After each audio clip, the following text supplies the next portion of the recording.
Moi, je me vois plus comme l'un des meilleurs entraîneurs du monde. Moi, je suis énervé, le coach, il est toujours énervé, le coach. Moi, je suis pas fan, je suis fan de personne, en fait. Moi, je suis coach. Les sports de combat, c'est toute ma vie. Daniel is an excellent coach. He's very technical and he has elevated me to new heights. Je suis Daniel Voirin, j'ai 55 ans. Je suis l'un des meilleurs coachs de MMA au monde. J'ai coaché Anderson Silva, Benoît Saint-Denis et aujourd'hui, je suis avec vous sur Legend Story. Bonjour à tous, moi c'est Thibaut, je suis l'un des journalistes de ce format Legend Story. Et juste avant de passer à Daniel Voirin, je vais vous parler du sponsor de cette vidéo qui est Winamax, le site de paris sportifs en ligne. Si vous avez plus de 18 ans, vous pouvez parier sur plein de rencontres sur Winamax. Il y a par exemple du football avec la Ligue des Champions, la Ligue 1, il y a aussi du rugby avec le Top 14 ou encore la NBA en basket. Et on peut même parier sur le MMA avec par exemple l'UFC. Dès que vous ouvrez un compte, vous avez aussi la possibilité de jouer au poker en ligne. Au début, vous pouvez miser de l'argent fictif juste pour vous entraîner et petit à petit mettre de l'argent réel dans des rencontres avec des joueurs de votre niveau. Et vous allez voir, avec ça, vous allez pouvoir même participer à plein de tournois. Donc si vous n'êtes toujours pas inscrit, vous pouvez le faire très simplement sur winamax.fr. Si vous faites un dépôt entre 15 et 100 €, vous recevez la même somme en paris gratuit. Et en plus de ça, avec le code LEGEND10, vous recevez 10 € supplémentaires directement. En tout cas, merci à Winamax d'avoir sponsorisé ce format Legend Story. Et tout de suite, c'est Daniel Voirin qui va nous expliquer son parcours, son histoire, mais surtout le métier de coach de MMA. C'est quoi exactement le boulot de coach ? Le boulot de coach, c'est assez... en fait, il y a beaucoup de choses, en fait. Il n'y a pas que l'entraînement. Il faut gérer plein de choses. Il y a le côté aussi psychologique. Et aussi, il faut être un expert dans ce qu'on fait. Coach de MMA, c'est un mix. Donc, il y a la partie debout, il y a la partie sol, il y a la partie lutte. Et après, il faut savoir mixer tout ça. Donc, c'est un travail qui est assez... sur le plan technique, qui est assez énorme et complexe. Et donc, il faut énormément d'expérience pour pouvoir comprendre comment ça fonctionne. Je dois gérer les sportifs parce que on fait beaucoup de psychologie, c'est-à-dire qu'en fait, le mental est très important en combat. Il faut gérer aussi l'entourage, il faut gérer aussi les médias, parce que quand il commence à avoir de la lumière, là, il y a tous les médias qui se rapprochent. Je prends l'exemple de Benoît Saint-Denis, les médias, la famille, il y a tout le monde qui vient, des coachs qui essayent de parasiter pour essayer de le contacter via les réseaux sociaux. Donc, il faut gérer tout ça et c'est très dur tout seul. Nous, on veut se concentrer dans la performance. Donc, c'est pour ça, des fois, les coachs, ils ont des fois une petite réputation de gars un peu méchants parce qu'on est obligé de faire un peu le ménage. Les sportifs que tu prends sont déjà des champions de base ou ils deviennent champions grâce à toi? Ça dépend quel sportif je prends. Je prends l'exemple d'Anderson Silva. Quand je l'ai coaché, quand j'ai commencé à le coacher, il était déjà champion. Donc il fallait que j'ai l'expertise nécessaire pour pouvoir lui apporter quelque chose. Donc c'était pas facile parce qu'il était déjà champion du UFC. Mais par exemple Benoît Saint-Denis que j'ai pris de 0, là c'était différent. Il avait déjà une expérience en jiu-jitsu brésilien, mais de 2 ans. Mais c'est du MMA qu'on fait. Donc lui je l'ai pris de 0 pour le ramener jusqu'à Poirier. Là c'était beaucoup plus compliqué parce que le travail il est beaucoup plus, on va dire, il est beaucoup plus lent dans le temps. Et il faut vraiment avoir le bon réseau et l'expertise et puis aussi le coup d'œil pour le recruter, pour justement le faire monter à ce niveau-là. T'as vécu quel genre d'enfance? Bon, j'ai eu mon père et ma mère jusqu'au bout. J'ai encore ma maman. Mais c'est vrai que quand on était jeune, on était placés dans les familles d'accueil avec mes frères, suite à une dépression de ma maman. Pour ma part, moi, j'étais tout seul et j'étais un peu... j'ai quand même été un peu martyrisé. À l'époque, c'est pour ça que ma mère, elle m'a enlevé. J'avais des marques de fourchettes carrément sur les mains. Pour vous dire qu'en fait, les familles d'accueil, c'est pas terrible. Franchement, c'est un souvenir. J'étais très jeune, mais c'est un souvenir assez quand même douloureux. 3-4 ans de se séparer de sa famille, en plus aller dans une famille d'accueil qui généralement pour la famille d'accueil c'est juste mercantile et donc ils avaient déjà des enfants et tout, donc c'était assez compliqué et c'est vrai que ça m'a un peu avec le temps je pense que je suis devenu quelqu'un un peu d'écorché vif. Je déteste l'injustice. Surtout quand on fait ça aux plus faibles, entre guillemets, les vieilles personnes, les enfants, ça me touche. C'est vrai que j'aime pas trop ça. Ouais. C'est pour ça que tu t'es mis au sport de combat? Oui, je pense que c'est par rapport à mon enfance, parce que j'étais très turbulent, bagarreur, viré de toutes les écoles. Je suis sorti de l'école très tôt. J'ai commencé le Muay Thai à 13 ans. Parce que ouais, j'aimais bien, comme on dit, j'aimais bien me friter, quoi. Je gagnais pas tout le temps, je vous dis tout de suite. J'ai pris des sacrés coups, mais bon, voilà, j'étais très turbulent. Alors moi, les légendes de l'époque qui me faisaient rêver, c'était dans le Muay Thai. Déjà, c'était la Thaïlande, les combattants thaïlandais comme Samat Payakaroum. On n'avait pas trop d'infos comme maintenant, il n'y avait pas les réseaux sociaux. À l'époque, c'était des vieilles cassettes VHS en noir et blanc, et moi, j'ai accroché tout de suite. La première fois que j'ai commencé la boxe thaï, ouais, c'était à 13 ans. Premier combat à 15 ans. Franchement, c'est un sport, je voulais devenir champion, quoi. Corps et âme, j'ai donné à ce sport. sport. J'ai combattu beaucoup de champions, mais je ne suis pas devenu champion, c'est la vie. Mais grosse expérience. Et en plus, ça m'a renforcé sur le plan mental. Parce que, vous savez, quand vous sortez de l'école très jeune, quelque part, vous vous sentez un petit peu dévalorisé par la société. Hein. Et le sport, en fait, ça te donne une confiance énorme. Et ça m'a emmené où je suis aujourd'hui. Donc, c'est incroyable. Le parcours en lui-même, il n'y a rien qui était préparé. C'est une fierté quand même au fond de moi. Parce que j'ai pas mal morflé quand j'étais jeune, surtout à l'école. Tu rêvais d'une carrière professionnelle ou c'était même pas possible d'imaginer d'être payé pour faire du sport? Je rêvais d'une carrière professionnelle, mais en Muay Thai, il faut savoir que c'est très compliqué, surtout en France. Il faut aller vraiment à l'étranger et c'est très mal payé le Muay Thai. C'est un sport très dur. À l'époque, c'était underground et on n'était presque pas payé. Hein. Les vrais professionnels maintenant, c'est par exemple la boxe anglaise, c'est un sport professionnel, et le MMA maintenant en France, parce qu'ils sont rémunérés. Tu payes des impôts, tu dois déclarer, tout ça. Mais nous, à l'époque, il n'y avait même pas d'argent. Des fois, on combattait pour un burger ou pour le fun. Quand j'ai combattu, je me suis fracturé le tibia. Je me rappelle, c'était ma première prime, c'était à l'époque 3000 francs. Mais j'avais pris quand même quelqu'un qui était 3 fois champion du monde. Il avait plus de 100 combats. Quand on regarde par rapport au travail effectué et le combat, c'est rien du tout. On faisait pas ça pour l'argent, c'était vraiment la passion. Hein. D'ailleurs, je suis parti en Thaïlande m'entraîner dans les camps d'entraînement, à Bangkok. Non, vraiment, je m'étais investi. De toute façon, le Muay Thai, c'est toute ma vie. Les sports de combat, c'est toute ma vie, de toute façon. Alors, cette fracture du tibia, je me rappelle, c'était à Tismons. Hein, je prenais un combattant très dur qui s'appelle Khaled Edbief. Un gars avec qui je m'entraînais. Hein, et à 30 secondes de la fin, quand je kick au niveau du genou, le tibia, il se casse. Et ce qui est marrant, c'est que j'ai cru que c'était lui, en fait. Parce que quand on est chaud, on sent pas avec l'adrénaline. C'est quand j'ai posé le pied, j'ai vu que c'était moi. Hein. La pire des choses, c'est que je me rappelle, mon frère, il était venu me voir, il avait ramené ma mère. C'est la première fois que ma mère venait voir des sports de combat. Ça m'a plus fait mal, quand je suis sorti sur Civière, de voir ma maman qui était là, parce que franchement, à l'époque, c'est assez dur quand même, la boxe thaï. Et je me suis retrouvé en galère, c'est-à-dire quand j'ai fracturé le tibia, derrière, l'illusion, hein, le tibia cassé, 2 ans d'arrêt, c'était très compliqué financièrement. Heureusement que la famille était là pour m'épauler. Et ça m'a fait comprendre qu'il fallait que je me forme en quelque chose, que je fasse quelque chose de ma vie, parce qu'en fait, c'est hyper incertain. C'est-à-dire que du jour au lendemain, déjà que tu gagnais pas beaucoup d'argent, mais tu te retrouves avec une blessure comme ça, c'est vraiment la galère. Hein. C'est vraiment, on se retrouve dans une situation très compliquée. Donc, je me suis formé pour être éducateur sportif. Et dans cette douleur, j'ai réussi à rebondir et devenir un prof de sport, entre guillemets, quoi. Et alors, rien à voir, mais à ce moment-là, à peu près, tu te fais arrêter pour un braquage que t'as pas commis. Ah oui, à l'époque, oui. Alors, j'ai une anecdote par rapport à ça. C'était à Suresnes, avec mes potes de boxe. On allait s'entraîner à la salle, c'était au Cité Jardin. Et on allait s'entraîner, on attendait. On s'était de rendez-vous à un point. Il y avait énormément de police qui tournaient. On entendait des gyrophares un peu partout. Moi, je ressemblais à la description de quelqu'un, mais il me l'avait pas dit. Ils nous font monter dans la voiture. On était 3 copains. Ils descendent à fond au commissariat de Suresnes, je me rappelle. Et moi, je comprends pas. On rentre, ils nous mettent direct en garde à vue. Aucune question, rien. On est enfermés. Énormément de police dans le commissariat. Une soixantaine de policiers civils. Il me pose un tas de questions. Il note, c'est-à-dire qu'il prend plein de notes en me regardant. Ah oui, lui, vraiment, il correspond. Il a le même blouson. Je dis, qu'est-ce que j'ai fait? Il me répond pas. Après, on est passé avec des plaques. Ça, je vous verrai jamais. C'était un film d'action, le truc. Sauf que moi, je vous dis honnêtement, je flippais. Hein. Je me dis, qu'est-ce qui se passe? Parce que là, vraiment, on n'y croit pas sur le coup. Et on est passé avec des plaques. Et en fait, c'était les employés de la banque qu'on regardait s'ils nous reconnaissaient. Et je pense que la chance qu'on a eue, entre guillemets, c'est qu'en fait, ces gars-là, ils avaient fait 2 fois les braquages, sauf qu'ils avaient été filmés, à visage découvert, et même les employés de la banque, ils ne nous ont pas reconnus, quoi. Et le pire dans tout ça, c'est qu'après, c'est resté comme ça, et en gros, ils nous ont dit, allez, cassez-vous, c'est bon, quoi. Mais le stress, là, ce jour-là, je peux vous dire, à mon avis, la tension, elle était à, je sais pas, à plus de 20. Ça, oui, ça doit faire flipper quand même de fou. Ah, ça fait flipper, ouais. C'est aussi à ce moment-là que tu rencontres ta femme? Alors, je rencontre ma femme, non, j'ai rencontré ma femme quand j'étais éducateur sportif dans une soirée brésilienne. Moi, j'ai jamais eu le rêve américain. Moi, j'ai toujours eu le rêve brésilien. Le Brésil m'a toujours fait rêver. Donc, j'allais souvent dans les soirées brésiliennes, caipirinha, ça danse. C'est hyper festif et franchement, ça me ressemble. C'est là que j'ai rencontré ma femme et je me suis marié au bout de 8 mois. Et ça fait 30 ans que je suis marié quand même. Et justement, grâce à elle, non, c'est pas grâce à elle. À un moment, je lui ai mis la pression, j'ai dit, je veux partir au Brésil. Elle voulait rester en France. Je lui ai dit, écoute, si tu pars pas avec moi au Brésil, je te quitte. Et on est parti s'installer en 98 au Brésil pendant une année.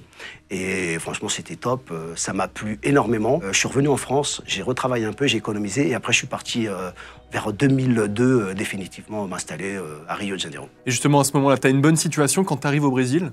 Non, alors quand j'arrive au Brésil, j'ai 0 situation. Ma femme, à l'époque, j'avais un petit peu d'argent de côté. Elle me dit, on va faire quoi? J'écoute, je lui dis, je sais pas. Quand vous partez à l'étranger, vous avez...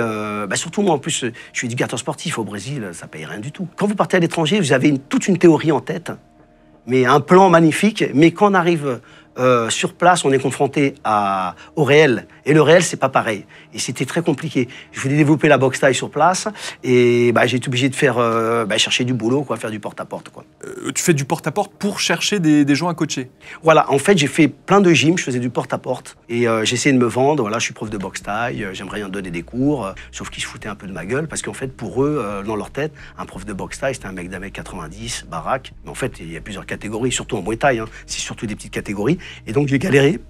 J'ai donné beaucoup de cours comme ça, mais c'était assez compliqué. Jusqu'au jour où j'ai rencontré justement un combattant de jiu-jitsu brésilien que j'ai entraîné en boxe thaï. Et c'est là que j'ai commencé à rentrer dans le monde du MMA en tant que coach de striking. C'est un peu différent, je sais que ça c'est technique, mais j'étais plus coach de striking pour le MMA. Striking, c'est-à-dire un petit peu comme à la boxe anglaise? Voilà, tout ce qui est debout, on va dire pied-point, anglaise, kickboxing, tout ce qui est la partie debout. T'as quand même un rapport avec les favelas au Brésil? Oui, alors en fait au Brésil, déjà moi j'ai entraîné une équipe professionnelle, c'était que des jeunes de favela, et j'ai fait une grosse réputation, ce qui m'a permis après d'aller un peu plus haut. Et c'est vrai que ma femme, elle vient des quartiers dans la périphérie de Rio. La première fois que je suis arrivé au Brésil, j'ai été carrément dans les quartiers chauds. Au début, ça m'a fait bizarre, ma femme m'avait prévenu. Mais bon, comme je suis un mec, j'aimais bien traîner. Je suis resté une petite semaine un peu enfermé au début pour tester parce que j'avais un peu peur. Et après, bon, tout allait bien. Après, j'allais jouer même au foot avec les mecs du quartier. Et ce qu'on voit dans les films, des favelas, est-ce que c'est la réalité? Bien sûr que c'est la réalité. Il y a beaucoup de trafic. Si vous allez dans une favela, il faut toujours aller avec quelqu'un qu'on connaît. On ne peut pas s'aventurer comme ça dans une favela. Sinon, on peut risquer le pire. Tu peux aller dans la favela. La problématique, c'est que si tu te retrouves au milieu d'une confrontation police-bandit, parce que c'est pas marqué sur ta tête que t'es brésilien. À Rio, les gens ils sont cosmopolites, blanc, noir, il y a toutes les couleurs. Et ça t'est pratiquement arrivé, cette confrontation, à un moment On a acheté du matériel de construction avec un pote brésilien, mais le gamin était petit. Les bandits, souvent, ils font ça, des fois, ils préviennent tous les commerces de fermer les commerces. Et donc, nous, on voit que le commerce, il ferme, on dit qu'est-ce qui se passe? Non, les bandits, ils ont dit qu'il faut fermer le commerce. Et derrière, il y avait la police qui était venue, j'ai une vingtaine de policiers avec des fusils et tout, et ils étaient cachés derrière les murs, ils attendaient les bandits, en fait. Là, voilà, la problématique, c'est si tu te retrouves au milieu des tirs croisés, là, t'es dans la merde. Et moi, je me rappelle, je passais, je voyais les flics derrière les murs avec des mitrailleuses, je flippais, je courais avec mes gamins, j'étais en panique. Mes gamins, ils rigolaient, parce que les enfants, ils adorent ça, et ils connaissent pas le danger. Là, on sent qu'on est quand même on sent que tout peut basculer. Et comment tu te mets à coacher Anderson Silva? Coacher Anderson Silva, ça a pris énormément de temps parce que je n'avais aucune connexion quand je suis arrivé au Brésil. Comme j'ai dit, en fait, je me suis fait connaître dans le circuit national par beaucoup de résultats, beaucoup de KO. Et ce qui fait que j'ai signé dans une grosse équipe qui s'appelait la Black House. C'était une équipe qui s'est montée à Rio de Janeiro. Il y avait toutes les superstars du MMA mondial. Anderson Silva, bien sûr, Lyoto Machida, Victor Belfort, les Minotaurs. Et en fait, j'ai commencé à donner des cours de Muay Thai là-bas. Et le premier gars que j'ai entraîné, c'était Lyoto Machida. Quand je suis allé avec Lyoto Machida à l'époque à Las Vegas pour les combats, Anderson déjà, on va dire qu'il me draguait un peu. Et là, il m'a demandé de l'entraîner. Je suis devenu son entraîneur de striking officiel avec qui j'ai gagné 3 ceintures à l'UFC. Ouais. Pour ceux qui connaissent pas, c'est qui Anderson Silva? Pour ceux qui connaissent pas, Anderson Silva, c'est le GOAT en striking, c'est-à-dire tout ce qui est pied-point en MMA. Il a gagné, je crois, pendant presque 7 ans de suite la ceinture. Il a 11 ceintures. Il a des KO légendaires. C'est un combattant vraiment impressionnant dans le sens où c'était un génie. Il me faisait un peu penser au footballeur brésilien, le génie du football brésilien, imprévisible. Il sortait des trucs incroyables. Le fait d'avoir fait partie de son histoire, c'est énorme et c'est un truc, même maintenant avec du recul, c'est impressionnant, quoi. Alors ma situation avec Anderson Silva, elle change, bien sûr financièrement, mais attention, c'est pas non plus le Graal. Je vous explique, en fait, les combattants, ils sont millionnaires, surtout de ce niveau-là. Nous, on gagne bien sûr de l'argent, mais par rapport à ce qu'ils gagnent, en fait, c'est très peu. La problématique que j'ai eue en tant qu'entraîneur, c'est que tu vois les combattants s'enrichir, s'acheter des maisons, c'est normal, ils vont dans la cage. Mais la condition de coach, elle est hyper instable. Tu sens qu'à un moment, tu n'évolues pas, quoi. Et du jour au lendemain, tu peux te faire virer, et puis il n'y a pas de contrat. Il faut que tu performes en tant qu'entraîneur, et aussi, il faut que tu performes dans la manière. C'est-à-dire qu'il ne suffit pas de gagner, surtout à l'UFC. Il faut gagner avec la manière, des KO violents. C'est ça qu'ils veulent. C'est ça qui fait que tu vas pouvoir perdurer en tant que coach. Et ça, c'est très dur, parce que tu as la pression quand même. Et les gens veulent ta place. Et moi, faut pas oublier, moi, je suis un gringo. C'est un gringo au Brésil. Je suis un étranger, et je rentre dans le circuit brésilien. Donc il a fallu faire ma place. C'était dur, mais j'ai pas lâché. Mais par contre, les Brésiliens ont toujours été corrects avec moi. Alors, en faisant un petit bond dans le temps, pourquoi tu t'arrêtes avec Anderson Silva? Parce qu'il y a eu, ça a été assez compliqué. La pression, elle était énorme avec Anderson. Hein. Énormément de médias, beaucoup de gens qui tournaient autour, l'entourage qui te prenait la tête. Et une fois, j'ai senti qu'avec le temps, il me manquait un peu de respect. Je me suis senti mal, je me sentais mal depuis longtemps. Et voilà, ça s'est coupé, ça a été un peu chaud, on s'est bien embrouillé. Et j'ai senti que j'étais pas bien respecté. Et donc ensuite, tu pars aux États-Unis. Tu vas y faire quoi là-bas? Alors, après Anderson, quand je quitte Anderson, financièrement, c'est très compliqué. Il faut savoir qu'au Brésil, l'inflation, elle est terrible et à un moment, on a du mal à payer les factures, c'était très compliqué. Comme je vous dis, les coachs, t'as pas de contrat, c'est en dents de scie, c'est compliqué. Via les réseaux, à l'époque, on commence à avoir des petits réseaux, je contacte Cyril Diabaté, un grand combattant français, hein, de MMA et aussi de pied-point. Et lui, vraiment, ça a été vraiment le gars qui m'a tendu la main parce que je voulais m'installer aux États-Unis. J'avais fait le tour au Brésil, j'ai dit, je vais aux États-Unis, je vais tenter l'aventure américaine. 8 ans au Brésil, c'est bon, je vais essayer. Et lui, il me tend la main, il fait en fait le pont avec une grosse équipe qui s'appelle la Team Quest, où le combattant phare, c'est Dan Anderson. Hein. Il fait la proposition, les gars, ils sont hyper intéressés, ils m'appellent, je signe un contrat avec l'équipe. Ça a été très vite. Hein. Je fais un essai pendant 3 mois, ils m'ont dit, Daniel, reviens avec femme et enfants, on te veut, je signe un contrat de travail, j'ai le visa américain, le O1 en plus. À l'époque, pour moi, cancre à l'école, j'ai le visa O1, c'est Extraordinary Ability. Rien que ça, déjà, le nom en anglais, déjà. Je parlais pas anglais, hein, donc c'était assez compliqué. Bon, après, j'ai fait des cours, mais et je rentre dans une grosse équipe américaine qui est la Team Quest. Mais bon, c'était dans le désert quand même. Hein. Je sors de Rio de Janeiro, où ça bouge énormément. Je me retrouve à Temecula, et j'étais un peu dans le désert. C'est vrai que c'était un peu déprimant, mais l'aventure était intéressante. Après la Team Quest, du coup, la situation devient de plus en plus compliquée? Oui, voilà. Bon, j'ai eu un contrat de travail. Au bout de 4 ans, on se sépare. On a gagné des grosses ceintures au Strikeforce avec Dan. Sauf que bon, voilà, la vie fait qu'on se sépare. Et à la fin, donc, je me retrouve à San Diego, parce qu'à un moment, il fallait que je paye les factures. Parce qu'il faut savoir, quand tu travailles pour une entreprise américaine, quoi, c'était une équipe de combat, quand ils te virent, ils te donnent le chèque de la semaine. C'est-à-dire que tu as travaillé ta semaine, c'est tout. Il n'y a pas de chômage, il n'y a rien. Donc toi, tu as ta famille, moi j'avais ma famille à charge, j'ai 15 jours pour retrouver du boulot parce que c'est ce que j'avais en termes d'économie. Donc j'ai un copain qui m'a trouvé une gym à San Diego, sauf que c'était tellement loin d'où j'habitais, je dormais sur place. Je me retrouve à entraîner la crème de la crème.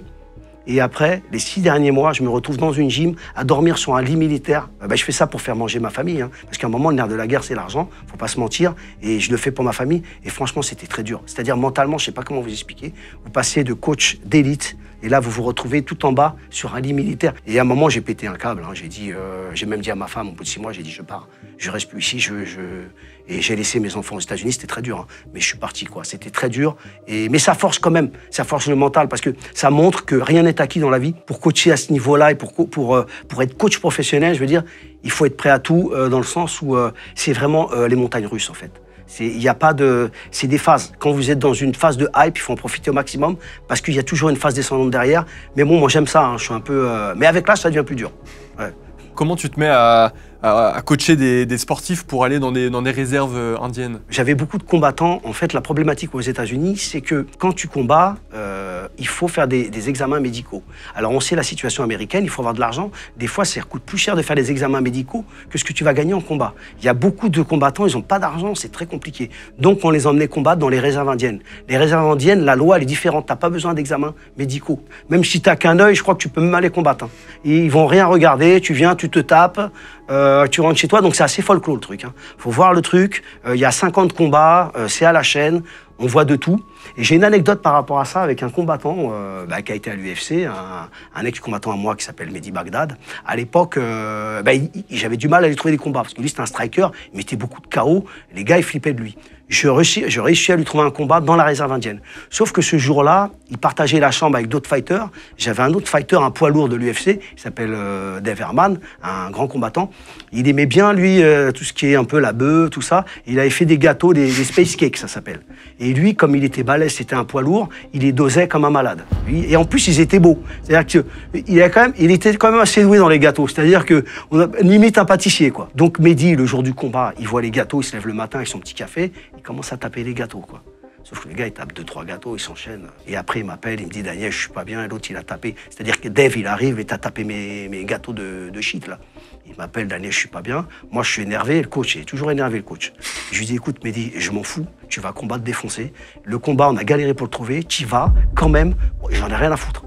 Alors là, il faut savoir. Donc je vais voir Mehdi, et il n'était pas étanche. On va au combat dans les réserves indiennes, il faisait une chaleur, hein, c'était en Californie. En plus, c'est dans le désert, donc il faisait 45 degrés. Je me rappelle, il se jetait de l'eau.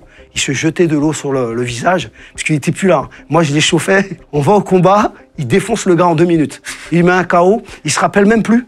Il me dit, je me rappelle même plus. Et après, il m'a dit, il a dormi, je crois, 24 heures. Et là, par contre, j'ai pas compris. Moi, je suis pas chimiste, hein, mais il m'a dit qu'il pissait orange.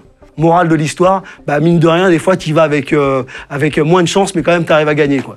T'as jamais eu peur pour un de tes combattants? Là, tu les envoies un petit peu au charbon, voilà, comme ça. T'as jamais eu peur pour un de tes combattants? Alors, j'ai jamais eu peur pour mes combattants. Pourquoi? Parce qu'en fait, je les prépare. Le danger, c'est justement les différences de niveau. Il faut pas oublier, quand tu vas au combat, c'est pas du foot. Tu vas pas jouer au ballon. Même les combats amateurs, il faut les prendre au sérieux. C'est des sports d'impact, tu peux risquer ta vie. D'ailleurs, il y a beaucoup de gens qui ne savent pas, dans les grosses organisations, tu signes un contrat si tu viens à décéder pour savoir à qui tu vas donner. Parce que si tu décèdes dans la cage, tu dois donner une grosse somme. Moi, je disais à chaque fois au coach, aux combattants, mets mon nom, s'il te plaît. Là, si tu meurs, moi, je prends un bon billet. Non, je rigole, on rigolait avec ça. Mais je veux dire, par là, c'est dangereux. Quand tu vas dans la cage, surtout en MMA, avec des petits gants, il y a les coudes. Et maintenant, il n'y a pas les reprises de volée. Moi, j'étais à l'époque au Brésil où il y avait les reprises de volée dans la tête et les stompes. C'est-à-dire? Une fois, par exemple, je vais vous donner une anecdote incroyable.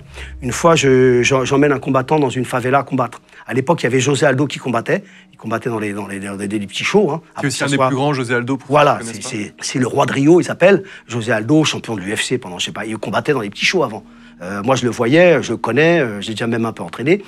Et j'avais ramené un combattant, il avait fait un beau combat, il avait gagné. Et à un moment, j'étais à côté c'était sur un ring, et là, on avait le droit à reprise de volée. Des fois, ce qu'ils faisaient dans ce show, ils appelaient un gars dans la salle pour qui veut combattre, des délires comme ça. En fait, il y en a un qui combat, un truc hallucinant. Je le vois, il tombe à 4 pattes, il prend une reprise de volée dans la bouche, même avec le protège, il n'y avait plus dedans, en fait. C'est-à-dire une reprise de volée, c'est-à-dire que tu tombes à 4 pattes, c'est des pénaltys, ils appellent. Et tu as le droit de kicker la tête. Avant, ça, c'était les règles du vale tudo. Parce qu'avant, le MMA, c'était pas le MMA. Ça s'appelait vale tudo. Tout est valable. Et moi, j'étais à cette époque-là, cette transition du vale tudo, ça fait longtemps, ça fait plus de 20 ans, du vale tudo pour le MMA. Où maintenant, ils ont interdit, sauf au Japon, je crois que tu as le droit, mais ils ont interdit les stompes et les reprises de volée ou les pénaltys, comme ils disent. Aujourd'hui, c'est beaucoup moins violent qu'à l'époque? Non, je pense pas. Bon, c'est vrai qu'il y a les pénaltys en moins, mais on voit avec les coudes, ça fait énormément de dégâts. Ça dépend des combats. Il y a des combats où il se passe rien, il y a des combats où ça va être très sanglant. Le MMA, c'est violent. Faut arrêter de dire que c'est pas violent. C'est une violence, bien sûr, codifiée. C'est une violence, on va dire, elle est contrôlée, entre guillemets, parce que, bien sûr, il y a des arbitres qui sont là pour protéger un peu les combattants, mais c'est violent. Bien sûr que c'est violent. Maintenant, voilà, c'est pas donné à tout le monde. Hein. C'est ça, c'est spécial. Ouais. Ensuite, au bout de 7 ans, tu pars des États-Unis, tu reviens en France. En sautant quelques étapes, tu vas rapidement repérer Benoît Saint-Denis. En fait, quand je pars, déjà, mentalement, je ne voulais plus entendre parler du MMA. C'est-à-dire, j'étais tellement dégoûté, ça a été tellement dur, sauf que le MMA, il vient à moi. C'est-à-dire que, en fait, j'ai une telle expérience qu'il y a des gens qui me contactent. Mais je me suis retrouvé en Ukraine, d'abord. Je me suis retrouvé en Ukraine, où j'ai entraîné des combattants ukrainiens. Pendant un temps, c'était à côté de Kiev. Et après ça, j'ai été contacté par le Venom Training Camp à Rungis. J'étais même étonné. Je vais même vous dire un truc qui va peut-être vous choquer. Quand j'ai négocié mon contrat avec le boss de la gym, il m'avait demandé à l'époque « Ouais, Daniel, tu veux quoi comme contrat? Un CDD ou un CDI ?» Sauf que moi, ça faisait 15 ans d'étranger. Je dis, moi, CDD, CDI, je m'en fous. Tu me donnes ma thune. Je dis vraiment à l'américaine, quoi. File-moi mon chèque, c'est ça que je veux. Je m'en fous. Moi, il m'avait fait un CDI, heureusement. Hein, parce que plus tard, c'était compliqué. Mais moi, l'idée, c'était ça. Là-bas, c'était pour faire des cours commerciaux. Sauf qu'au bout d'un an, j'en avais un peu marre, je tournais en rond. Je peux faire des stages, tout ça. Mais je parle au quotidien, non. Chacun son métier. Moi, c'est plus l'élite. J'aime bien la compétition. Donc, j'ai fait un stage national. J'ai fait un test de sélection nationale. Donc, j'ai fait du repérage. À l'époque, j'avais pris Morgan Charrière, qui était à Venom Training Camp. Il y avait Ilyes Giroun. Il y a eu Alioun, qui c'est maintenant des combattants. Il y a eu Jory. C'est des combattants maintenant qui ont évolué. Je les suis plus, mais ils ont évolué. Et il y a eu une 5e personne, c'était Benoît Saint-Denis. En fait, Benoît Saint-Denis, je l'ai vu, il s'entraînait, je l'ai repéré. J'ai vu qu'il y avait quelque chose. Je le faisais tourner avec des athlètes assez solides. Et je dis quand même, le gars, il est quand même solide. Et normalement, on devait prendre 4 personnes et lui, je l'ai pris en plus. Je l'ai appelé après, je lui ai dit, écoute, finis ton service. Il lui restait 6 mois de service à l'armée, hein, de son contrat. Je lui ai dit, quand tu finis ton contrat, tu nous rejoins, je te prends en plus dans l'équipe. Je l'ai repéré, je l'ai recruté. Je l'ai pris de 0, je l'ai ramené jusqu'à Poirier. Donc, ce Benoît Saint-Denis, ce qui est intéressant, c'est que ça m'a permis en fait de montrer déjà que je prends un gars de zéro, je te l'emmène au top. Et en plus, ça a montré aux gens ce que j'avais fait avant en fait. Parce que les gens ne me connaissaient pas. Moi, j'étais dans une époque où le MMA n'était pas légalisé en France. Donc là, ils ont vu un peu mon parcours, ils vont sur Internet, ils voient tout de suite, quoi.